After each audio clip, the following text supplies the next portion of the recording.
مگر انسان عجیب مخلوق ہے کہ جب اس کا پروردگار اس کو آزماتا ہے کہ اسے عزت دیتا اور نعمت بخشتا ہے تو کہتا ہے کہ میرے پروردگار نے مجھے عزت بخشی، اور جب دوسری طرح آزماتا ہے کہ اس پر روزی تنگ کر دیتا ہے تو کہتا ہے کہ میرے پروردگار نے مجھے ذلیل کیا۔ یوں نہیں، بلکہ تم لوگ یتیم کی خاطر نہیں کرتے اور نہ مسکین کو کھانا کھلانے کی ترغیب دیتے ہو، اور میراث کے مال کو سمیٹ کر کھا جاتے ہو، اور مال کو بہت ہی عزیز رکھتے ہو۔ جب زمین کوٹ کوٹ کر برابر کر دی جائے گی اور تمہارا پروردگار جلوہ فرما ہوگا اور فرشتے قطار در قطار آ جائیں گے اور دوزخ اس دن سامنے لائی جائے گی، تو انسان اس دن سوچے گا، مگر اب سوچنے سے اسے فائدہ کہاں مل سکے گا؟ کہے گا کاش میں نے اپنی اس زندگی کے لیے کچھ آگے بھیجا ہوتا،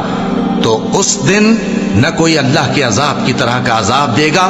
اور نہ کوئی اس کے جکڑنے کی طرح جکڑے گا۔ اے اطمینان والی جان، اپنے پروردگار کی طرف لوٹ چل، تو اس سے راضی، وہ تجھ سے راضی، سو تو میرے خاص بندوں میں شامل ہو جا اور میری بہشت میں داخل ہو جا۔